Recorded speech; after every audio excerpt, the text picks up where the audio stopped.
Коллеги, всем привет. Друзья. Hello, colleagues. Hello, friends. Ну, как говорится, welcome. Welcome. Сегодняшний доклад будет Today, supply chain security. I'll be talking about supply chain security. И прежде чем мы начнем, And before we start, задать один вопрос в зал. I'd like to ask you one question. Кто знает, что такое Do you know what Kasigan is? и Please raise your hand. And do you know the sign command? Хорошо? Понял? Okay, Тогда good. начнем I understand. сначала. Секунду. А подскажите, пожалуйста, куда нажать? Все. Ага.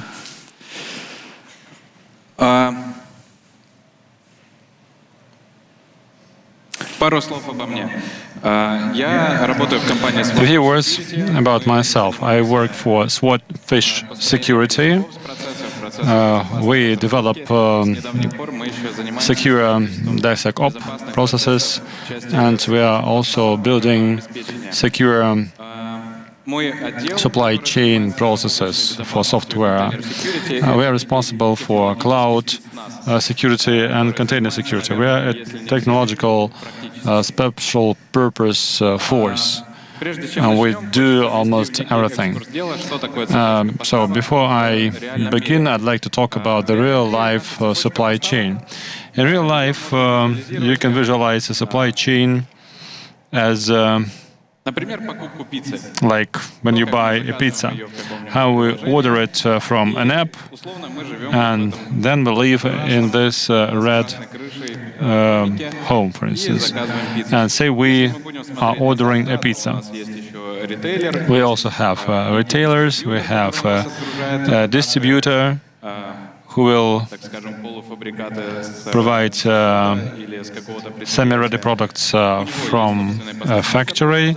They have their own factory where they take the raw materials from, and you also have a farm developing these components. Well, to explain this issue to you, I will add here two beautiful pictures: the attacker and the consequences we might have if the intruder gets into the supply chain. Let's imagine that this guy is in retail, and as I say in good books, it all starts with an intruder who knows everything, knows our infrastructure and what we supply. Okay, if our supplier trusted our store where it went to buy a pizza, he or she might have indigestion or some other health problems. If this intruder went to the distributor, but from our retailing stores are now infected and no longer trusted. If the intruder goes to the factory where this is produced, then we will have the same thing down the stream, and even our farm can be infected. Say they bought, say, bad seeds for their potatoes, and so this infection starts with the farm and goes down the whole supply chain. And now let's talk about the things we deal with the software. It's more or less the same, and so we can have various artifact repos, we can have CI/CD systems in our supply chain, so we can have registries of images where we bring our ready products and their dependencies, and we also have the system deploying our software. Okay, the key threats we might have in the supply chain in the software-related world. So this could be undeclared opportunities. Say GitHub might have in a repository. We can also have some leaked secrets published in public repositories. We can have some other issues So who built this code, what happens when we see it, and what are the processes of the CI/CD system. This is a huge field, and as of now, at least in the Russian segment, it is not known well enough. So we don't know any good materials about CI/CD security, which is really important. Okay, there are registries, and there are also execution platforms. What shall we do here?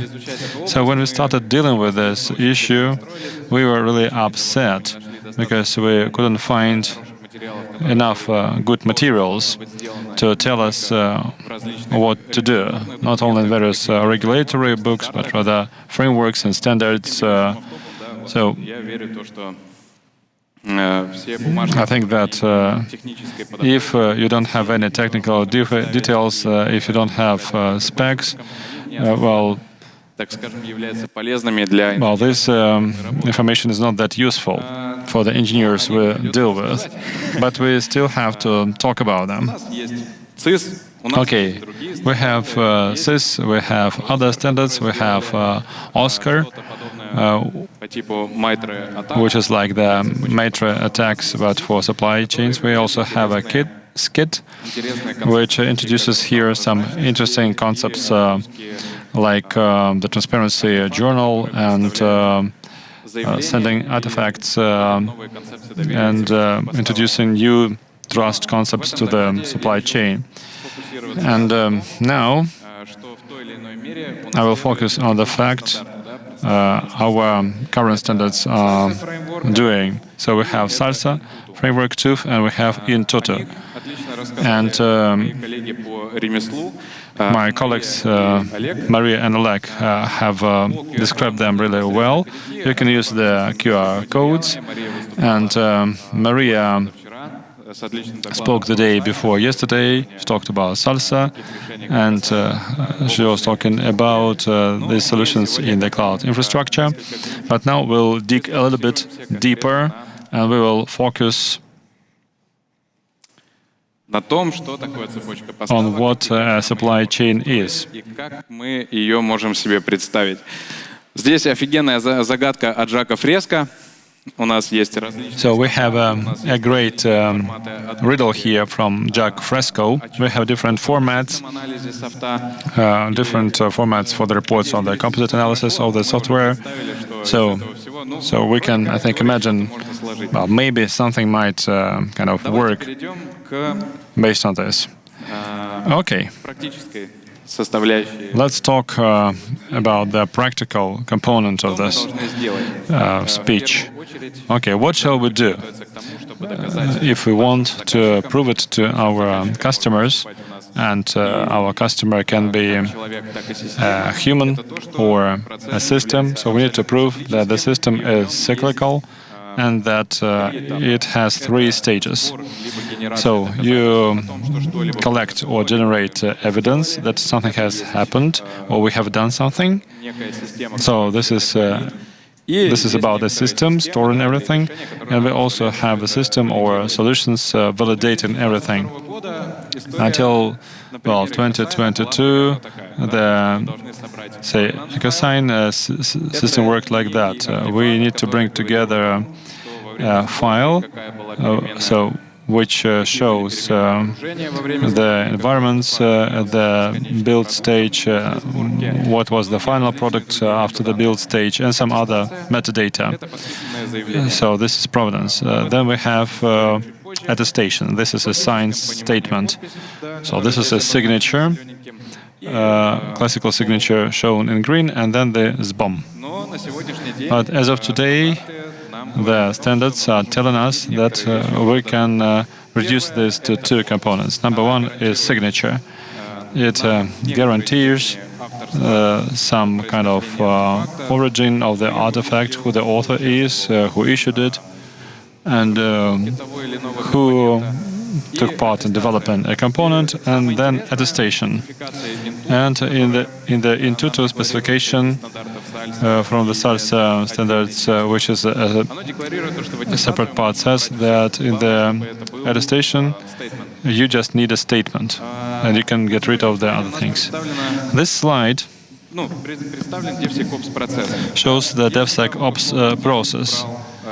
And so I use here some DevOps tools, like expansions from other developers, the CI/CD systems, the build systems, and I also used DevSecOps tools like SAST, DAST, MAST, fuzzing, IAST, container security, and whatever you call it, they all share reports with us in the human-readable form. Well, JSONs, Sarif files, sometimes results, and sometimes the files describing the tracing of the calls executed at a given moment of time. And, well, all those things and will be called statements.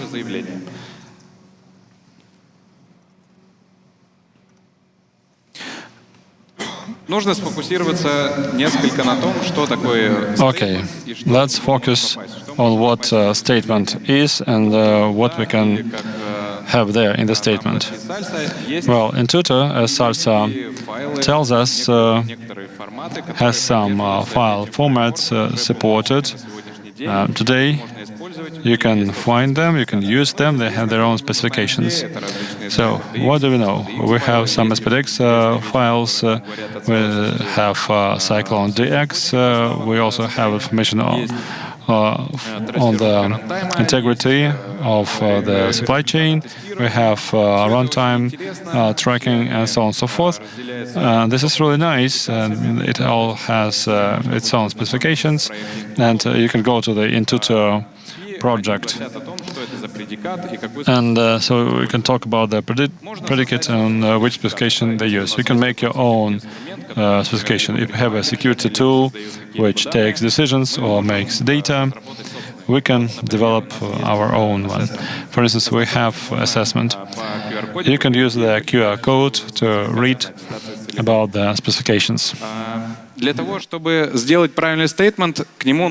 To have a good statement, we can add a subject, meaning whom this statement refers to. And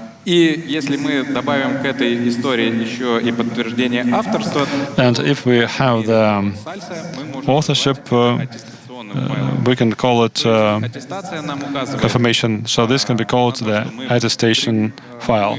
So it says that, okay, there is an artifact, and we have verified this artifact, and the result we are sharing is ours. Переходя к третьему блоку моего выступления, перейдем к технологиям, на которых все это строится. And now let's talk about the technologies used to build this. Доказательств мы уже поговорили про их сбор, да, то, что их можно собирать. We have talked about generation, and we can have DevSecOps processes. So you can generate them anyway. To get a file, you can parse. So it can be any.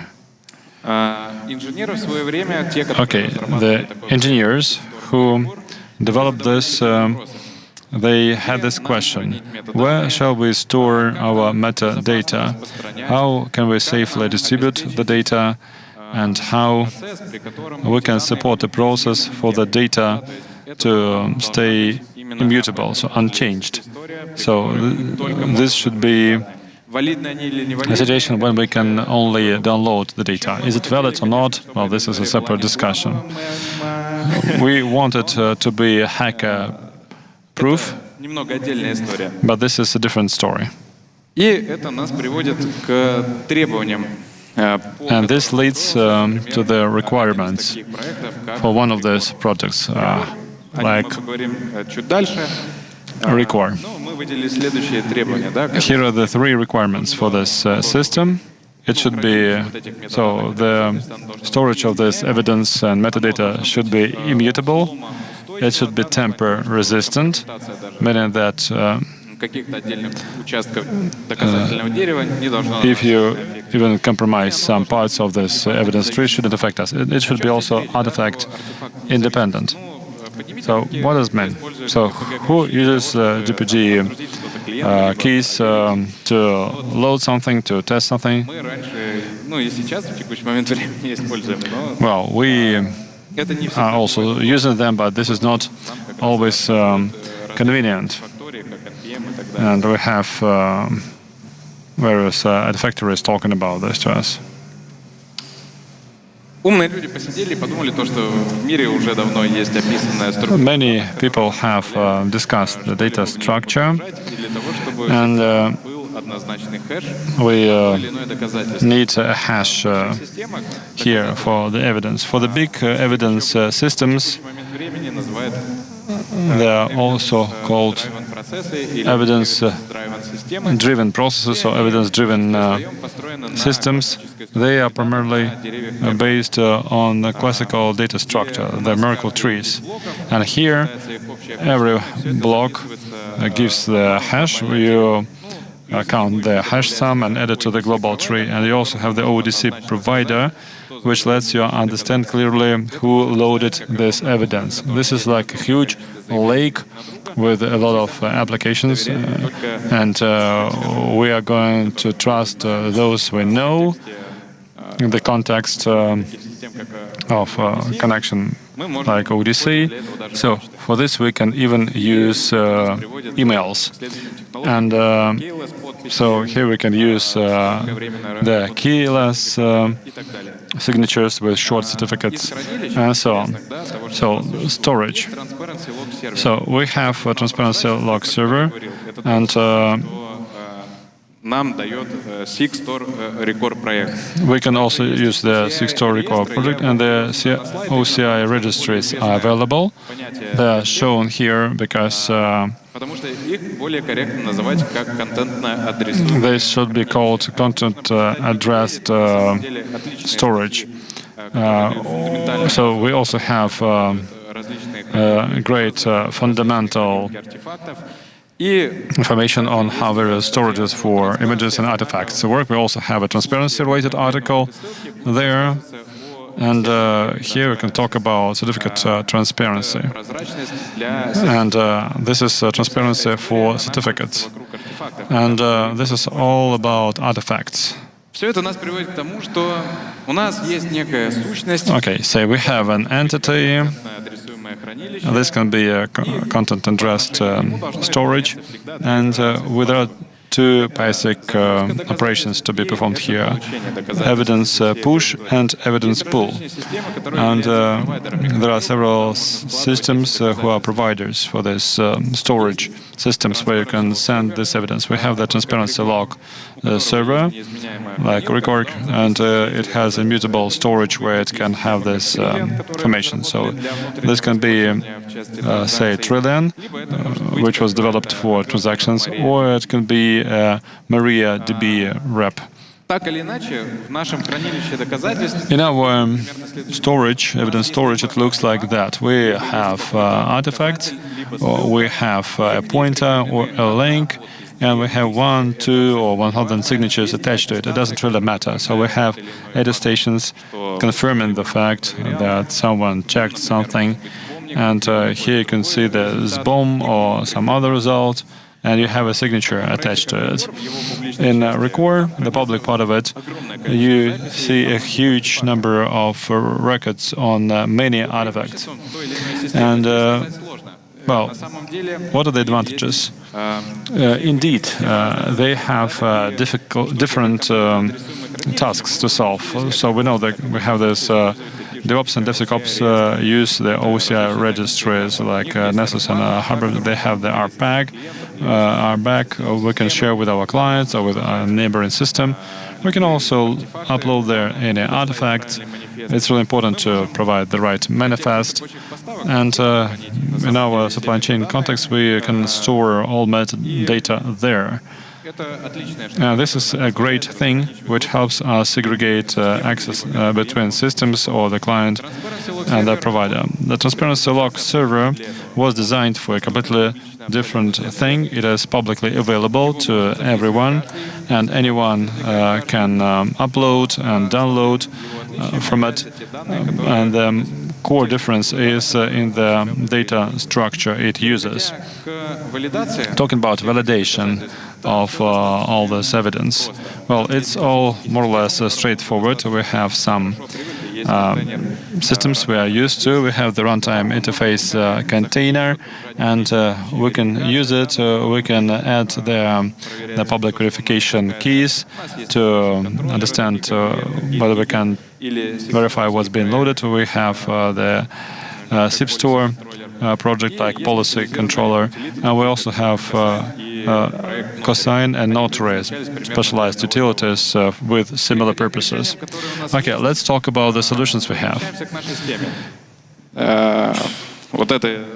So we have the cyclical big process.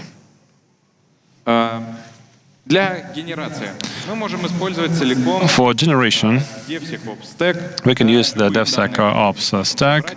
Any data we can gather in a given format. I'll be talking about our experience.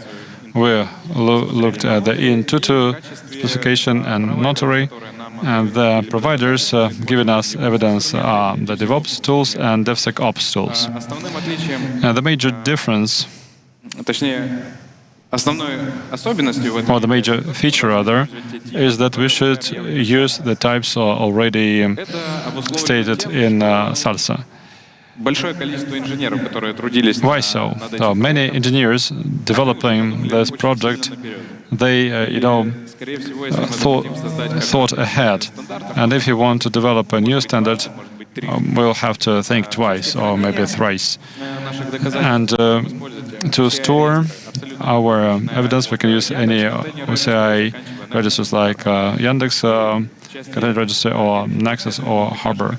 For verification, we can use our customized solutions based on the stack shown here, or you can use some ready policies like admission controllers and so on. And we also have specialized tools like GUAC, which builds beautiful trees based on evidence. And as the developers say, we can be based on these visualizations for taking decisions in supply chain. Another great option is to use ready platforms like Cloud Native Application Protection Platform. We have a lot of processes in the system. There are a lot of results we can gather. This can be a container security platform, or it can be a special solution having these results. A few words about our experience. What did we do? We started with a great proposal. Let us think about the things we supply to our clients. Let us see what we want from our solutions.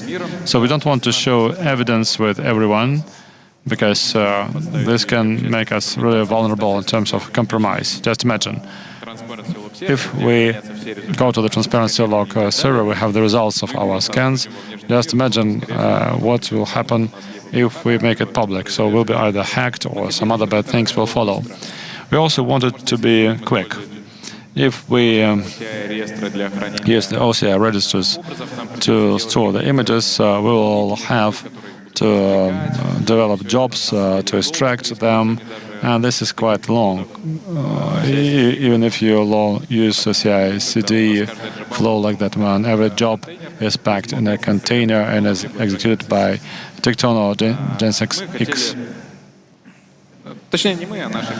Well, our clients didn't want the artifacts to change when evidence is added. And we also want to be able to see the whole chain and then gather a lot of evidence for every artifact share it with some условным подрядчикам, либо еще каким-то ребятам, для того, чтобы они contractors or third parties, so that they can see whether the audit of the artifact we are sharing with the client was good enough. And here is what we did. Ну вот, в качестве примера, да? Just an example for you. Есть микросервисное приложение. We have a microservice app, Ну, оно укомплектовано в группу проектов в and is a part of GitLab project group. You can see it to the left. We have also the multi-project continuous integration pipeline compiling this artifact. And if you use Mechanica, you know that by default it will download or upload all this compiled to the registry. So we decided to split the continuous integration registry and continuous delivery registry. We have the Arga image updater, which uses some regular statements to determine what has to be uploaded. And you have also DevSecOps pipeline, the one which is executed on the same runners continuous integration was executed on. And this is done to use the CI/CD accounts. Well, as for the jobs, well, if you happen to download this presentation, I think you'll make it out. Well, talking about the steps. So here we have the supply chain security verification. So understanding who the author is the repository a trusted one? And there are various products we can use. We have some open source, and this helps our customers. So by using these compatible solutions to speak the same language with our customers, and we use other continuous integration pipeline tools.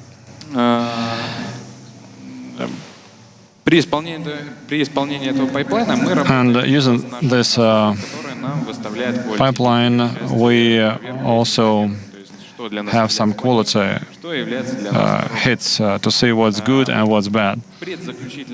And the last but one step is the signature step.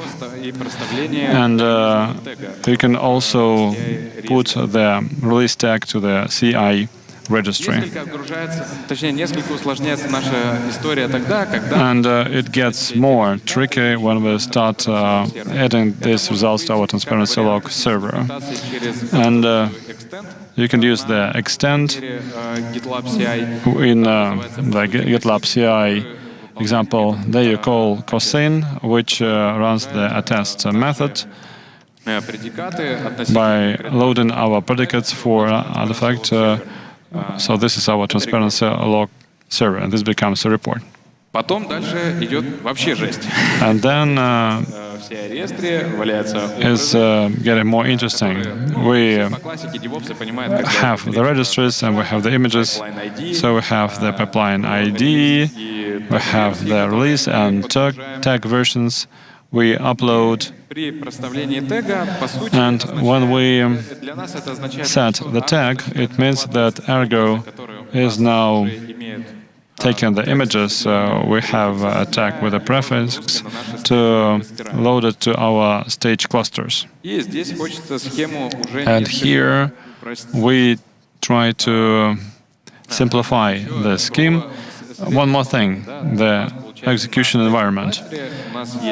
With the stage cluster, we have Caverna, which deals with the attestations which are uploaded and deployed in our infrastructure. And all this evidence is processed based on the inbuilt policies running on Yablek. And we also have the runtime security. So here we have Falca, Tetragon, and so on. Well, Tetragon in this process is more promising because it can also have runtime tracing. As ready evidence, you can further feed into the transparency log server. So we upload all these results to the OSOC, and we have the CI registry where we have this conditionally trusted artifact. But we're also a consulting company which services quite a lot of clients. And here we have another scary thing. So here is what we have for our own work. We have all those pipelines, evidence collection, all that stuff. We have an engineer or an OPSEC officer, and we need to transfer something for our customer or return things to the prod system. We have the global continuous delivery pipeline, which performs two tasks. It takes an artifact from the CI registry and transfers it to the CD registry. This is done with crane or cosine copy, something like that. But before that, we need to check the records in the transparency server. We also want to implement the authorship check of a particular commit.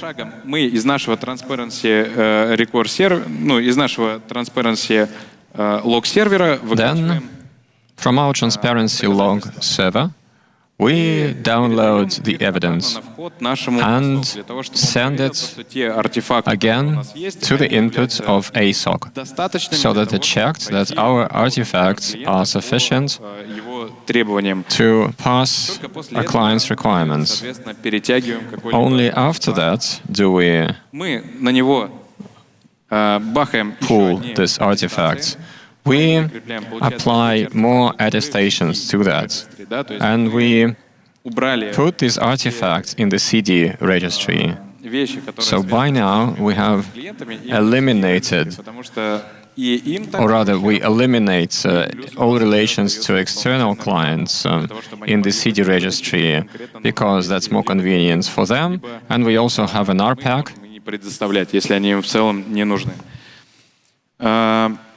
И отгружаем, вот когда мы делаем исполнение команды cosine attach, when we run cosine attach or cosine attest, you can mention the variable to the local server, to which we can send the add-on attestation, pointing to the fact that we did something in the pipeline, and we can put it there.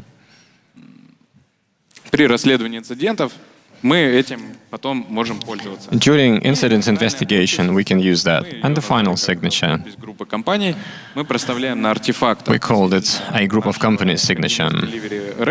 We put it on the artifact of our continuous delivery registry with which our clients work. We add the final signature there. И последний шаг — это мы And the final step сами себя проверяем, эмулируем в некоторой степени нашего клиента is a self-check. с нашими артефактами. We emulate the clients working with проверяют, что они были корректны, our и то, что с ними можно работать. products. Кстати говоря, о их работе, простите за это, And by the way, говоря о этой работе с доказательствами, они могут их выгрузить в первоначальном варианте, в первоначальном формате. these can be downloaded in the initial format. Либо дефект-трекинговую систему, These can be sent to a defect tracking system, либо отгрузить это в какой-нибудь dependency track, если у нас в качестве аттестации. or send it to a dependency tracker if we use that approach. И как итог, в Continuous Delivery Registry мы имеем артефакт. Ultimately, in the continuous delivery registry, we have an artifact Артефакт в него загруженного, есть аттестация.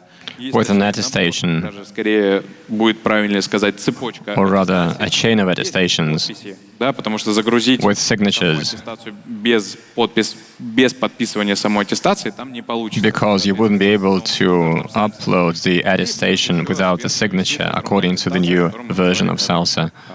Подпись группы компаний. And on top of that, there's a group of company's wide signature, which points to the fact that this artifact belongs to that group.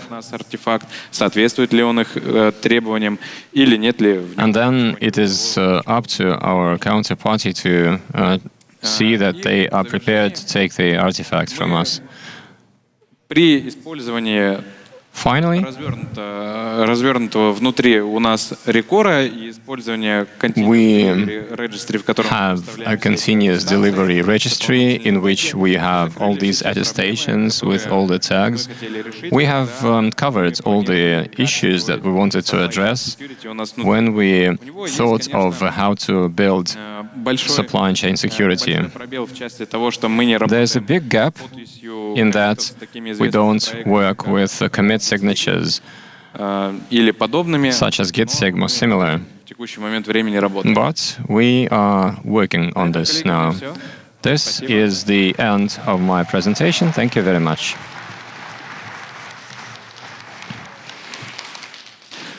Можно я задам, прежде чем как Before you start asking questions, I want to ask one myself. Was that interesting? Was it clear? Was it practice-oriented? If yes, please put up your hand. Спасибо. Thank you. Давайте перейдем к блоку вопросов. Let us go to the Q&A.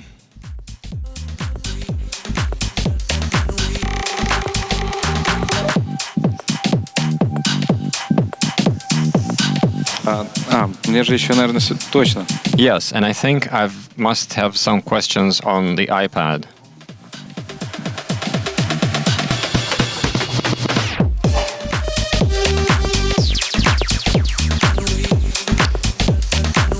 Итак, у меня есть первый вопрос. Okay, I have a first question. Do I read it out? В какой момент и как компания может понять, что она выросла из When can a company understand that it has grown beyond proprietary solutions and they want to think of commercial tools? Sorry, open source solutions, and it's time to think about commercial solutions. Answer. Well, it depends on when we want to buy a vendor solution. We can structure everything around open source. The question is, how much money can we get from our management? Often it works like this. We have a team of OPSECs, say 10 people, but the company doesn't have a budget to pay to all 10 of us to address some problem that is not critical for the business at the time. It is at this time that people would approach you and ask, okay, what do you have in the market? Let's buy something. And it's not always good. But often you can cover quite a lot of issues raised by OPSECs. So the short answer is that it's all about budget. Paying 10 OPSEC specialists is much more expensive if you pay for an annual subscription, or what do you call it when you buy a solution for long? You understand? Lifetime. Is it OEM? Is it called OEM? When you buy a license for 100 years. I hope I was able to answer your question. Есть еще вопрос от Игоря. Спасибо за доклад. Next question is from Igor. Thank you for your presentation. Thank you for listening. How do you best organize the process of generating and storing keys to sign artifacts in the delivery chain? Well, that is a big issue. In terms of the delivery chain and what we hear from industry representatives such as Sixtor, that use SALSA. They say that using keys in the current paradigm, when we have root certification centers, that is very challenging for developers. As a developer, would like to simply sign a commit or sign an artifact that it was done by me. Where that is stored, it's a separate story. And Sixtor is really close to eliminating the complexity in managing those keys. There's this keyless concept. It would be too long to talk about it, perhaps, at any length. But in short, next to your main object, you deploy a full CL service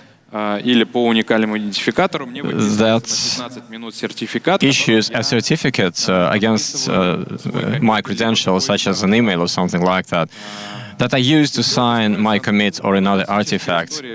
And that is built on a classic public key approach, but it's automated.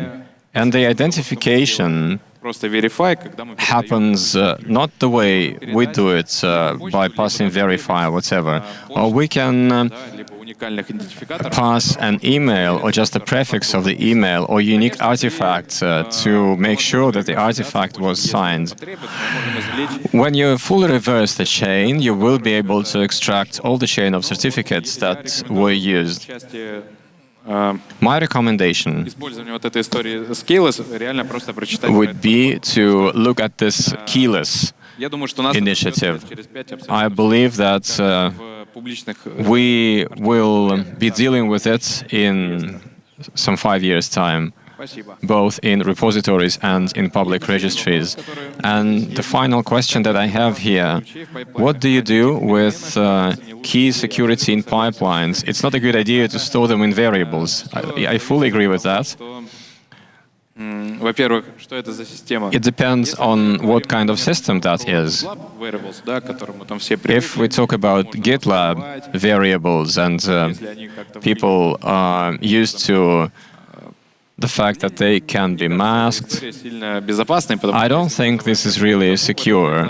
If we call a job in that pipeline, we can see all those secrets. But when using GitLab executors, or we put all of our pipeline into Tecton or Jenkins X, we can say that Kubernetes with a well-configured role model,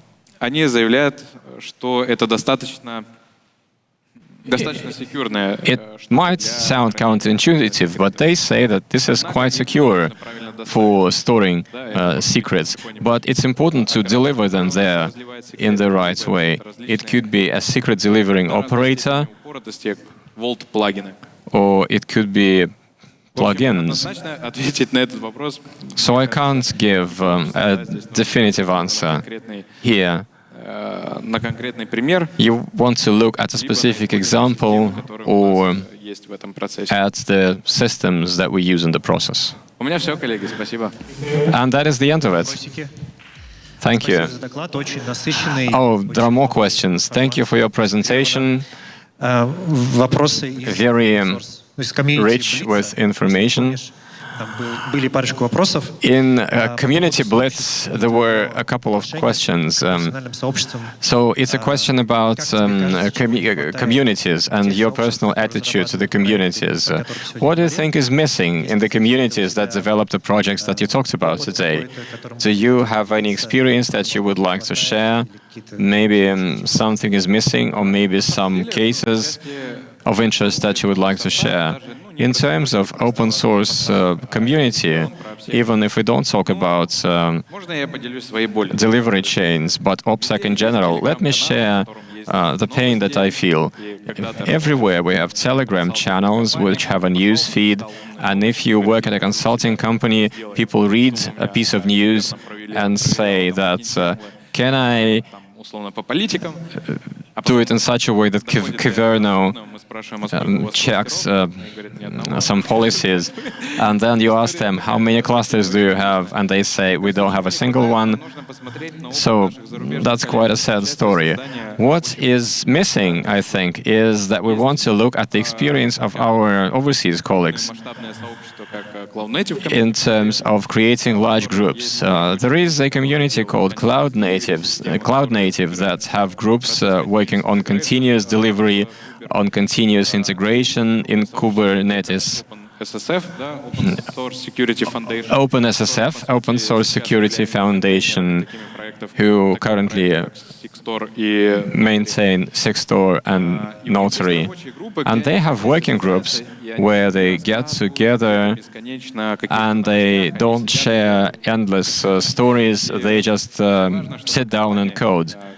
And it's important that companies who think that the technology that they use is important to find the money to pay to developers to contribute to the community. Thank you. And my last question is about what project you would like to develop, or some solution, or something you wanted to integrate if you had more time.